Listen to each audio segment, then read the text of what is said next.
거칠게 보고 어떤 애는 깨기작거려. 그러면 그걸 쳐다보고 있는 엄마가 답답하다니까. 이런 경험 해보신 분들만 그때 한번 해봐. 속 터져 죽는다니까. 아이고, 목사로 살면서요, 속 터질 일이 한두 가지가 아니야. 그냥 얼굴만 봐도 답답한 것들이 있어. 아, 언제쯤 철드냐, 언제쯤 철들어. 옆 사람 손을 꼭 붙잡고 눈을 쳐다보면서 목사님이 네 얘기 또 하신다. 시작. 아, 내가 만약에 나중에 암 걸려 죽으면 그런 것들 때문에 암 걸린 줄 알면 돼. 근데 답답하니까요. 여러분, 하루에 한숨 몇 번 쉬어요? 근데 어느 날 하루에 내가 한숨을 몇 번 쉬지? 세보고 싶은 날이 있다니까. 이 답답한 애가 내가 어느 날 인공지능 챗GPT한테 물어봤습니다. 야, 나만 답답한 게 아닐 건데 사람들은 언제 답답해? 그리고 인공지능한테 물어봤더니 얘가 6가지로 답을 해줘. 근데 뭐라고 얘기하냐면 사람마다 답답할 때가 다 다르기 때문에 정확하게 말할 수는 없지만 대개 인간들은 이럴 때 답답해합니다. 그러면서 6가지를 얘기하는데 그중에 첫째가 뭐냐면 의사소통이 원활하지 않을 때 무언 얘기를 해도 못 알아들어. 이런 경우 있어요, 없어요? 대화가 안 되니까 오해가 생기고 억울하다는 사람이 생기고 말이 안 통하는 거야. 아유, 그런 분들하고 같은 집안에 사시는 분들 참 심심한 위로를 표합니다. 이게 뭔 대화가 되어 살지. 얘기가 안 되니까 답답한 거요. 두 번째로 어떤 경우에 답답하냐고 그랬더니 문제가 해결되지 않는데, 그렇지, 수학 문제 풀으려는데 답이 안 나와. 내 삶에 어떤 문제가 생겼는데 답이 안 나와. 그러니까 답답하지. 답이 안 나오니까. 이럴 때 문제가 해결이 안 될 때 사람이 답답함을 느낀대. 아, 이 동의가 돼.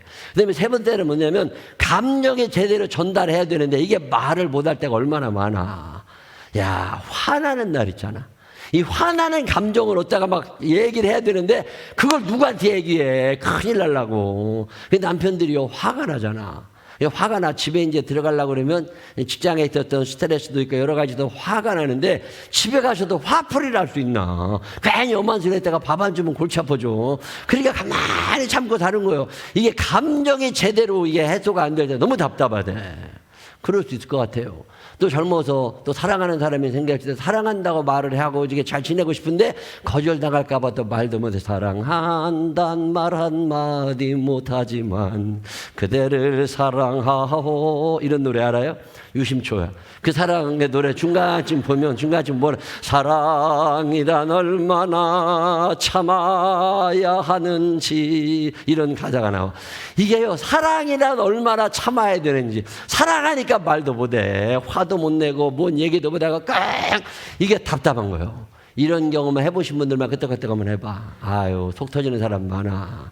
네 번째는 어떤 경우에 답답하냐 그랬더니 기다림이 길어지는데, 아, 해결해 준다더니 안 되는 거야. 돈 준다더니 또 안 줘. 보름만 기다리랴. 그러면 또 그냥 속 터져. 이거 뛰는 거 아니야? 이런 생각 났다가 또 보름만, 이게 이어지면요 속 터진다니까. 그리고 차가 너무 많이 막혀.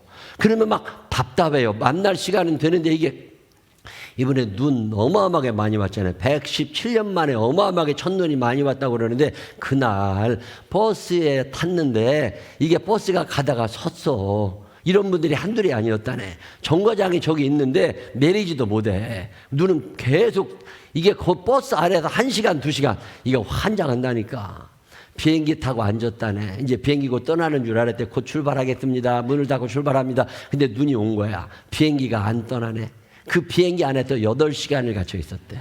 비행기 안에도 8시간. 그리고 결국 내렸대. 못 타가지고. 야, 이거 다음 스케줄 다 망가지고요. 이게 보통 답답한 게 아니야. 이 기다린다고 하는 게. 믿음이 잘 자라기를 기다리고 철 들어가기를 기다리고 이 기다려갈 때 속이 썩는다니까. 이게 보통 답답한 일이 아니요. 변화를 원해. 이게 뭐가 좀 바뀌었으면 좋겠는데 내 능력이 안 돼. 이 한계가 너무 많이 느껴질 때마다 답답하대. 이런 답답한 어마어마하게 많죠. 하나 더 얘기하고 있는 게 뭐냐니까 다른 사람의 행동에 대한 통제권이 없을 때 같은 사무실 안에 있어. 말 좀 들었으면 좋겠어. 근데 말을 안 듣고 분위기가 너무 그 사람 때문에 안 돼. 때릴 수가 있나 죽일 수가 있나 그만두지도 않아 그런 것들은. 그러니까 이게 내가 그만두고 싶은 마음이 자꾸 생겨. 이럴 때 답답해 죽는다네. 여러분 이런 답답함을 경험하며 사는 게 우리들이잖아요. 아, 나만 답답한 게 아니구나. 사람도 답답하네. 이런 생각 갖다가 갑자기 GPT한테 또 물어보고 싶은 게 생겼어요. 그게 뭐냐면 성경에 나오는 사람들 중에 속 터진 사람이 누가 있냐. 그리고 내가 물어봤거든요. 그랬더니 명단을 쫙 불러줘 얘가. 한 100명 불러줘. 한번 누군가 봐. 욥이라는 사람이 답답해 죽을 뻔났대야. 그렇지. 어디서 왔는지 모르는 적군들이 와가지고 낙타를 다 가져가 버렸어. 누가 어디서 불었는지도 모르는 바람이 와가지고 망대가 부서지면서 애들이 깔려 죽었어. 그냥 고난이 계속 겹쳐오니까 속 터지는 거예요. 하나님, 이게 어디서 시작됐는지도 모르고 언제 끝날지도 모르는 이 답답함이 욥의 인생을 꽉 채우고, 마누라도 도망가고 애들이 자기를 다 죽어, 애들도 없어지고 대적은 점점 늘어나고 위로해 준다고 왔던 것들이 약 올리고 앉아있고, 이러니까요 욥의 답답함이 계속 커지는 이야기. 여러분, 모세라는 사람이 답답해 죽습니다. 출애굽기 3장에 보면 하나님이 모세를 부리러 오셨는데, 이게 모세는 가기 싫어. 거기 갔다가 나 죽을지 몰라. 근데 가기 싫은데 하나님이 자꾸 가라고 그러시니까 따라는 가지만 답답한 거예요. 거기다가 그 사람들 데리고 열심히 해보려고 그랬는데 말을 너무 안 들어. 그래가지고 하나님께 민수기 11장에 뭐라고 고백해요? 하나님, 얘들 내가 낳은 것도 아닌데, 우리 자식 새끼들도 아닌데 내가 왜 책임져야 되느냐고 하나님 앞에 속 터진 얘기를 합니다. 야, 성경 읽어보면요, 안 답답한 사람이 아무도 없어. 다윗이라는 사람이 살아가는 너무 힘드니까 하나님이 나를 잊어버린 것 같고 하나님이 나를 버리신 것 같으니까 시편 22편에 어찌하여 나를 버리십니까? 어찌하여 나를 버리십니까? 그냥 가만히 있어도 한숨이 푹 나와. 남편하고도 그 말도 안 듣고 대화가 안 되지, 애들하고도 대화가 안 되지, 다 이겨 먹으려는 것들만 있지, 직장에 가면도 거기서도 대화가 안 돼. 한숨이 푹 나올 때가 다윗뿐이 아닙니다. 엘리야, 하나님 말씀에 순종하며 살던 사람이요. 하나님 말씀에 순종하며 살았으면 일이 좀 잘 돼야 되는데 하나님 말씀에 순종하며 사는데도 전국에 수배령이 붙은 거야. 이 사람 체포해 갖고 오라고. 그래가지고 현상 수배반 명단이 쫙 전국에 붙으니까 너무 답답해. 그리고 도망가고 저 광야로 나가가지고 거기 시냇가에 숨어가지고 또 그 로뎀나무 밑에 앉아가지고 거기서 타인시가며 하는 얘기가 뭐예요? 차라리 나를 죽여주세요 하나님. 내가 이거 더 이상 살고 싶지 않습니다. 얼마나 답답하면 이런 얘기가 그냥 나올까. 예레미야라는 사람도 답답해 속 터져 죽습니다. 예레미야 그 5번이야. 예레미야 애가 예레미야 20장 이런 데 보면요, 시작. 슬프고 아프다. 내 마음속이 아프고 내 마음이 답답하여 잠잠할 수 없으니, 이런 얘기가 쫙 나오면서 답답해 죽는데, 야, 근데요, 내가 챗 GTP보다 내가 좀 똘똘하다는 걸 발견한 게 뭐냐면, 얘네는 요까지밖에 몰라. 성경을 너무 몰라. 근데 성경을 쫙 읽어보면요, 답답한 사람이 더 나와. 자, 다음 페이지를 보시면 아브라함도 속 터져 죽어. 이삭도 마찬가지요. 야곱도 마찬가지요. 야, 창세기 32장 7절, 야곱이 심히 두렵고 답답하여. 외삼촌 집에서는 나가야 돼. 아버지 집으로는 가야 돼. 근데 아버지 집에서는 에서라는 형이 자기를 죽인다고 기다려. 그러니까 올도 못하고 가도 못하고 머물지도 못하고 속 터져 죽어. 그래서 심히 두렵고 답답하다고 야곱이 고백을 하잖아요. 성경 읽어보시면 안 답답한 사람, 요셉도 한나도 에스더도 느헤미야도 다 답답한 인생을 살아갑니다. 아, 그렇구나. 세상에 안 답답한 사람 아무도 없다. 시작. 옆 사람 손을 꼭 붙잡고 눈을 쳐다보면서, 알고 보면 나도 참 답답할 때가 많습니다. 시작. 알고 보면 나도 참 답답할 때가 많습니다. 다시 한번 옆 사람 손을 꼭 붙잡고 눈을 쳐다보면서, 이제 그만 속색여. 시작. 이제 그만 속식여. 아우, 속 터져 죽어 아주 그냥. 이 답답한 얘기를 쭉 읽다가 갑자기 무슨 생각이 들었냐면, 예수님도 답답하셨을까? 이런 생각이 들었어요. 예수님이 참 답답하신 날, 내가 속 터져 죽는다, 이런 날이 있습니다. 그게 언제냐면 누가복음 12장 49절, 오늘 여러분이 읽으신 성경 본문이에요. 자, 예수님이 언제 답답하셨느냐, 이렇게 나옵니다. 시작. 내가 불을 땅에 던지러 왔노니 이불이 이미 붙었으면 내가 무엇을 원하리요. 이게 무슨 얘기냐면요, 예수님이 불을 이 땅에 던지러 오셨다는 거예요. 그렇다고 무슨 방화범이라고 생각하시면 안 됩니다. 제가 오늘 성경 이 제목, 이 말씀의 제목을 정할 때 방화범 예수님 이렇게 정하라고 하다가 말았어요. 방화범, 이게 불 지르고 이런 얘기가 아니라 지금 여러분이 생각하는 불은 어떤 불이어야 되냐면 우리가 뭐 화재 이런 걸 생각하시면 안 되고 옛날에 들판을 쫙 태울 때 있잖아요. 그때 그게 쫙 타들어가야 되거든. 근데 불은 붙였어. 근데 이놈이 왜 꺼져? 그러면 속 터져. 또 붙였어. 근데 또 꺼져. 그러면 속 터진다니까. 이게 불이 잘 붙으려면 어떻게 해야 돼요? 바람이 확 불어줘야 되는데 이게 바람이 안 부르는 거야. 그럴 때 이게 답답하신 거거든. 지금 예수님이 이 말씀을 하시면서 메시지 성경은 이렇게 표현해요. 메시지 성경에 보면 시작. 나는 이 땅에 불을 지르러 왔다. 바로 지금 이 땅에 활활 불타고 있다면 얼마나 좋겠냐. 자, 예수님이 뭐하러 오셨다고요? 불 지르러 오셨어. 무슨 불을? 사랑의 불을 지르러 오신 거예요. 용서의 불을 지르러 오신 거예요. 감사의 불을 지르러 오신 거고 생명의 불을 지르러 이 땅에 오신 거야. 그래서 이 세상에 죽어가는 세상에 생명을 전하시고 기근 있는 곳에 풍년을 약속하시고 절망하는 사람들에게 소망을 약속하시고 투덜대는 것들에게 감사를 말씀하시면서 이 불을 좀 점점 퍼뜨려 나가가지고 온 가족이 이 가족이 좀 따뜻하고 교회가 좀 따뜻하고 이 살아가는 모양이 좀 행복하고 이런 세상을 예수님이 말씀하시면서 열심히 불을 던지고 다니셨는데 이게 던지기만 하면 꺼지네. 이게 던지기만 하면 꺼져. 그래서 예수님이 뭐라고 그러세요? 내 답답함이 내가 땅에 불을 지르러 왔는데 지금 이 땅이 활활 불타지를 않는 거야. 예수님이 답답하시다는 거예요. 이게 좀 불이 탔으면 얼마나 좋겠냐. 이게 답답하신 예수님의 마음이거든요. 예수님이 이 땅에 오셔서 비진리의 시대에 진리를 말씀하십니다. 참이 아닌 세상에 거짓의 세상에 진리를 말씀하시는 거야. 그러면 그 말씀이 딱 마음에 들어오면 아 그래 내가 이렇게 살아야 돼. 그러면서 그 말씀을 마음에 품고 살면 되는데 이게 안 된 거예요. 예수님은 전하시는데 듣는 자가 없는 거지. 자, 예수님의 말씀이 들었으면 말씀대로 살아야 돼요? 살던 대로 살아야 돼요? 말씀대로 살게 되시기를 바랍니다. 다시 한번 말씀대로 살아야 돼요? 살던 대로 살아야 돼요? 알기는 다 알잖아. 근데 살아보면 뭐대로 살아요? 살던 대로 살아. 그게 예수님이 답답하시다는 거예요. 아, 이게 말씀대로 좀 살았으면 좋겠는데 이게 안 되거든. 자, 우리가 살아가다 보면 내 마음대로 살아가야 돼요? 성령님의 인도하심대로 살아가야 돼요? 성령님의 인도하심대로 살아야 된다는 건 알지만 살다 보면 내 마음대로 살 때가 너무 많은 거지. 그럴 때 누가 답답하시다고? 예수님이 답답하시다는 거예요. 애가 공부를 내일 시험 봐야 돼. 딸이 공부를 잘 안 하니까 엄마가 가서 중학교 2학년짜리 딸을 깨웠어. 공부 좀 해라. 예. 그리고 이제 들어왔어. 엄마가 30분 있다가 가봤더니 애가 자고 있어. 그럼 엄마가 어때요? 답답해. 그러면 또 어떻게 해? 또 깨워라. 공부 좀 해라. 또 와. 또 있다가 또 30분 있다가 가보면 애가 뭐 하고 있어요? 만화 보고 앉아 있어. 그러면 답답해 안 답답해? 속 터져 죽어. 예수님이 말씀대로 살아가라고 하시는데 지 살던 대로 살아가니까 예수님이 답답하시다는 얘기를 하시는 거예요. 이 답답함이 너무 커지신 거지. 자, 다음 페이지 보면 예수님의 답답하심이 어떻게 나타나느냐면 저는 이 백드래프트라고 하는 현상을 한번 본 적이 있거든요. 영화 같은 데서. 이게 뭔 줄 아세요? 예수님이 원하시는 게 백드래프트예요. 근데 이게 안 일어나는 거야. 여러분 불 난다고 그러잖아요. 불이 나잖아. 불은 산소를 먹고 자라납니다. 불은 산소가 있어야 불이 확 번지거든요. 그래서 밀폐된 공간에 불이 나잖아. 유리창문 다 닫혀 있고 이제 안방문도 닫혀 있는데 안방에서 불이 난 것 같아.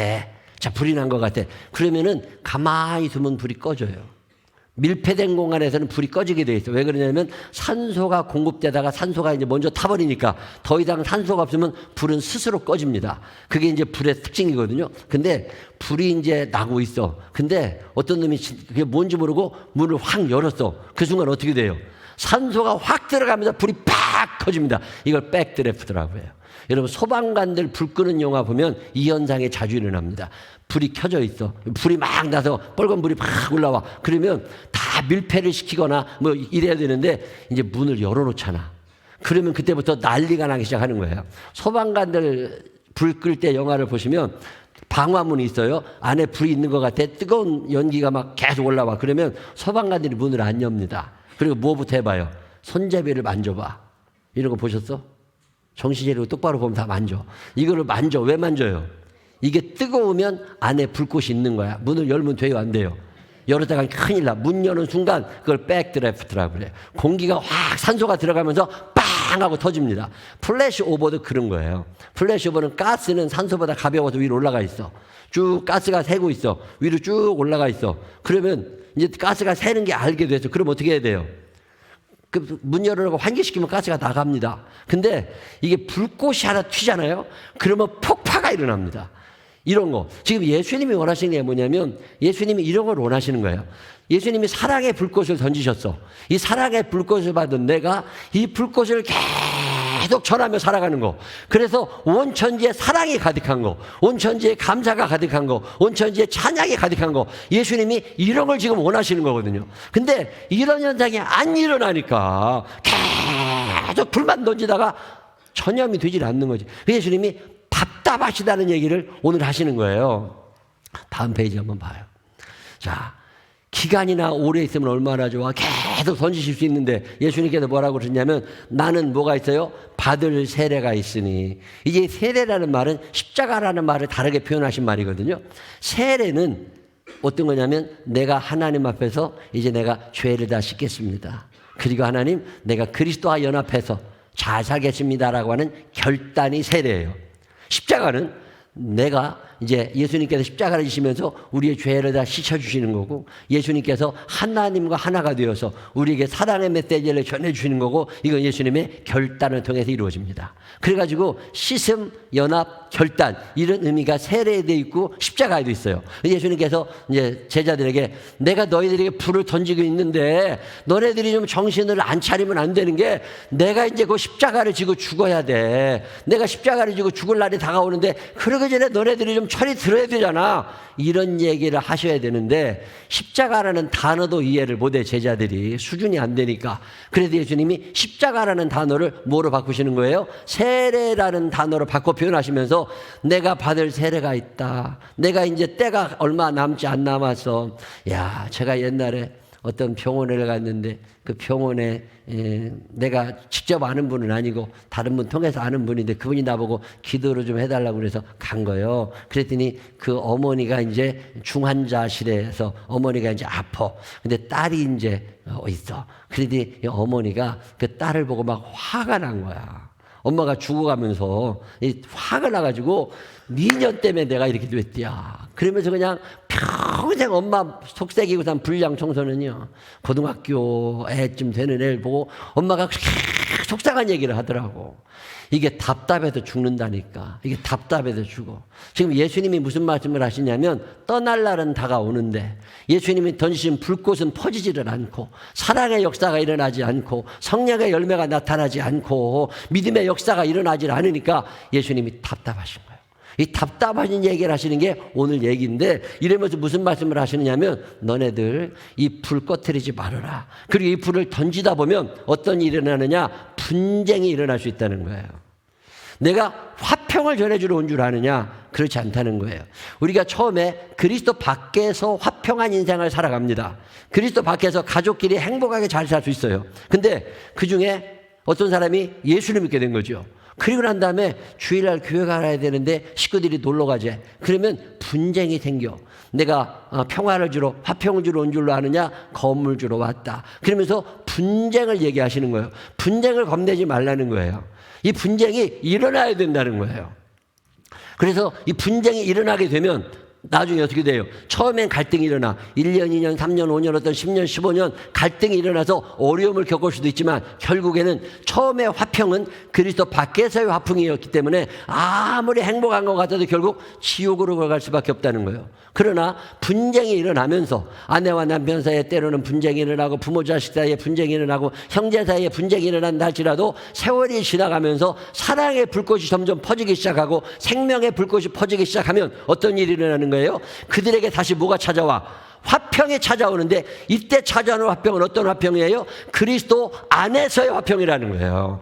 이 그리스도의 안에서의 화평이 가족에 이루어지는 그날까지 분쟁이 이루어진다 할지라도 겁먹지 말라는 거예요. 성령님이 함께 하시고 인도해 주시고 밀어주실 거니까 너희들 기도를 포기하지 말아라. 너네들 믿음생활을 포기하지 말아라. 분쟁을 두려워하지 말아라. 결국은 그리스도 안에서의 화평이 중요한 거지 그리스도 밖에서의 화평이라고 하는 건 별 의미가 없어지는 게 그게 결국은 지옥 지옥 가는 거 아니에요.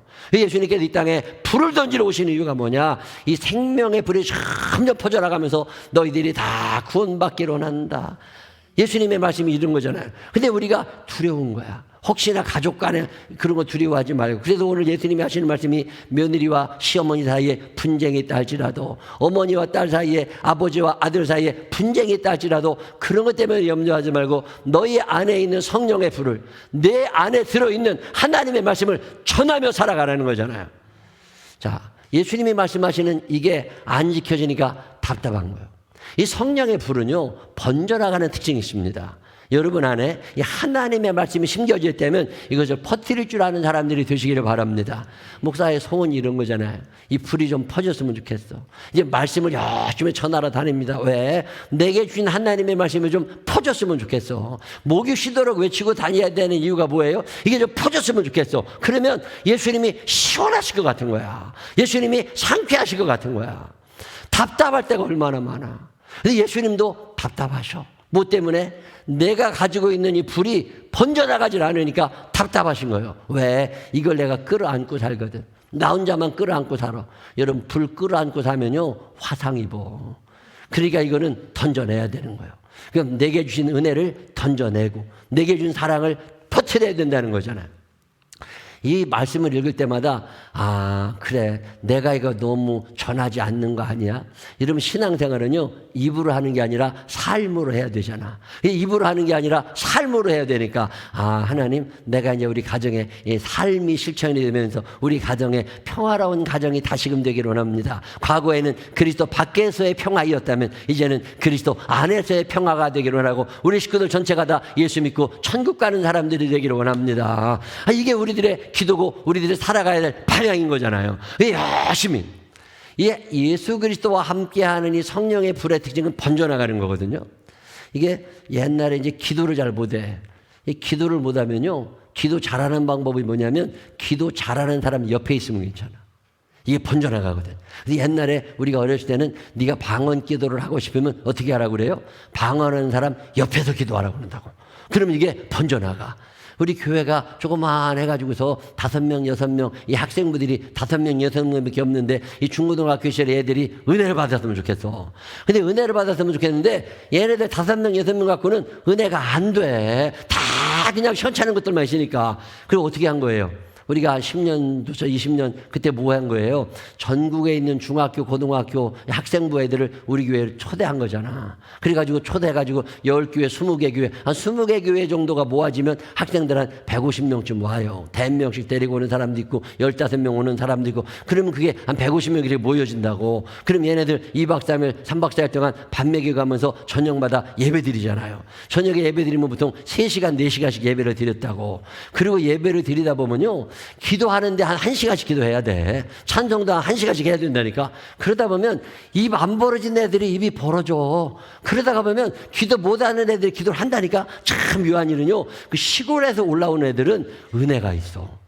얘네들은 공부를 별로 안 하는 애들이잖아요. 시골에는 학원도 그때 많지 않을 때니까 애들은 학원을 안 가고 교회 와서 사는 애들이야. 그러다 보니까 애들이 다 성령 충만해가지고 얼마나 뜨겁게 기도를 하나 몰라. 기도시키면 그냥 다 한 40분씩 애들이 기도를 해요. 서울 애들은요, 3분을 못 넘겨. 서울 애들은 그냥 기도 시작하면 가만히 있어. 근데 이런 애들을 섞어놓잖아. 섞어놓고도 한 2박 3일 같이 있다 보면요, 이게 불이 붙어. 그래가지고 애들이 기도를 하게 된다니까. 그때 우리가 참 재미를 많이 봤어, 그때. 그래가지고 우리 교회 시원찮은 애들이 믿음 장화를 잘해가지고 걔네들이 지금 30대 후반, 40대 다 된 거잖아요. 얼마나 감사한 일인가 몰라. 그래서 은혜를 받으려면 이게 번져야 되거든. 우리 생명나무 교회가 이 불을 퍼뜨리는 교회 사명을 감당하게 되시기를 주의 이름으로 축원합니다. 여러분 가정에 웃음이 번져나가게 되시기를 바랍니다. 때로는 가정에서 실없는 사람도 하나쯤 있어야 돼. 철없어 보이는 것도 하나 있어가지고 잘 웃어야 집안에 웃음이 넘친다고. 다 심각한 사람들은 말이잖아요. 집에 들어가기 싫어. 그러면 좀 철없는 것들도 좀 있어요. 이 웃음이 번져나가야 되잖아. 목사의 소원이라는 게 뭐 그런 거잖아요. 아, 하나님께서 우리 교회만 보시면 웃으셨으면 좋겠다. 거야. 하나님이 여러분 가정만 보시면 웃으셨으면 좋겠다. 하나님이 얼마나 분노하실 일이 많으시겠어요. 이 세상 돌아가는 모양을 보면, 그러다가도 여러분들 가정을 쳐다보면 하나님의 얼굴에 입가에 미소가 쫙 생길 수 있다면 얼마나 좋을까. 오늘 예수님이 이 말씀을 우리에게 하시는 거예요. 이제는 답답하신 예수님의 마음을 상쾌하게 좀 만들어 드리라는 거예요. 이 그림을 제가 참 좋아합니다. 내가 성당을 별로 안 가는 게 왜 그러냐면, 성당에 가면 예수님 얼굴이 심각해. 거기 십자가에 달리신 예수님 얼굴이 아주 심각하다고. 근데 그 예수님의 얼굴보다 나는 이 얼굴이 더 좋아. 예수님께서 생명나무교회만 바라다 보시면 웃음이 생기시는 거야. 여러분 집안, 예를 들면 예수님께서 이렇게 수원을 쭉 검색을 하고 쫙 이렇게 가시다가 아우 답답해. 그러다가 윤정현 집사의 집에 탁 라이트가 비춰지면 얼굴이 예수님이 갑자기 환해지시는 거야. 이런 꿈을 꿔요, 안 꿔요? 어떤 아버지가 이마에 주름이 잔뜩 져가지고서 집에 들어갔어. 막 신경질이 나. 엄마는 하루 종일 애랑 살다가 아주 힘들어 죽어서 한숨만 푹푹 쉬어. 그는 지금 얘기 알아, 몰라? 알아? 몰라? 몰라요? 엄마 앞에서 짝짝꿍, 아빠 앞에서 짝짝꿍. 알아요, 몰라요? 이마에 주름 잔뜩 지고서 집에 딱 들어갔는데 애가 뭐 하고 있어? 짝짝꿍을 하는 순간 뭐가 다 잊어버려졌어? 세상에 있는 모든 게 다 잊어버려지고 엄마 한숨은 잠자고 아빠 주름살은 펴져. 난 이런 거 찬송가에 좀 넣었으면 좋겠어. 그런 생각 해요, 안 해요? 야, 이제 아빠가 퇴근하실 시간이야. 아빠가 들어오면 우리가 아빠를 웃겨드려야 돼. 그리고서 엄마 한숨이 팍 잠자고 아빠 주름살이 펴질 만큼 애들이 공부를 잘하고 말 잘 들으면 얼마나 좋아. 근데 그러지 않으니까 답답해 죽는 거예요. 답답해 죽어. 그래서 이제 저 목사의 소원이 이런 게 있어요. 그냥 집에만 오면 한숨이 팍 없어지고 이마에 주름이 쫙 펴지고 이런 가정 꿈꾸며 살게 되시기를 바랍니다. 우리 예수님이 우리 생명나무 교회만 보시면 그냥 이마에 주름이 쫙 펴지시고 한숨이 탁 사라지고 답답함이 상쾌함으로 변하셔가지고 찌그리고 계시다가도 생명나무 교회만 쳐다보면 그냥 이렇게 크게 웃으시는 이런 예수님의 모습을 상상해 본 적이 있으세요, 없으세요? 오늘부터 좀 해봐요. 옆 사람의 손을 꼭 붙잡고 눈을 쳐다보면서 예수님을 웃겨드려봐. 시작. 여러분 사는 날 동안에 예수님이 여러분 때문에 웃게 되는 날이 오게 되시기를 바랍니다. 우리 생명나무 교회가 하나님의 마음을 흡족하게 해드리는 교회가 되시기를 바랍니다. 답답하신 예수님의 마음을 시원하게, 답답하신 부모님들의 마음을 시원하게. 오늘 누가복음 12장에서 예수님이 이 말씀을 하시는 거예요. 십자가 질 날은 다가오는데 너희들은 왜 그렇게 철이 없어가지고 이 불을 못 퍼뜨리냐. 이제 이 말씀은 우리 교회에는 해당이 안 되게 여러분 열심히 말씀을 전하시고 사랑을 전하시고 기도하시고 감사를 전하시고 웃음을 전하시고 많이 퍼날르셔가지고서 우리 예수님에게 상쾌함을 드릴 수 있는 우리 모두가 되시기를 주님의 이름으로 축원합니다. 기도하겠습니다. 좋으신 아버지 하나님, 살아가다 보면 예수님을 답답하게 해드린 적도 있었을 것 같은데 용서해 주시기를 원합니다. 불을 받았습니다. 내 안에 예수 그리스도의 이름이 있습니다. 이 이름을 품고 이 이름을 전하는 자로 살아가게 하여 주시어서 내 주변이 밝아지게 하시고 나 때문에 웃는 사람이 많아지게 하시고 나 때문에 예수님의 주름이 펴지는 귀한 당신의 자녀들이 되게 하여 주옵소서. 인도하신 아버지 하나님 감사합니다. 앞으로 살 동안에도 예수님 많이 웃겨드릴 수 있는 우리 되게 하여 주시옵시고 다른 곡 보시고 속상하시다가도 우리 생명나무 교회를 바라다 보시면 상쾌해지시는 그런 날 있게 하여 주옵시고 우리가 그런 삶을 살게 하여 주옵소서. 축복하신 주님을 찬양합니다. 예수님 거룩하신 이름으로 기도드렸습니다. 아멘.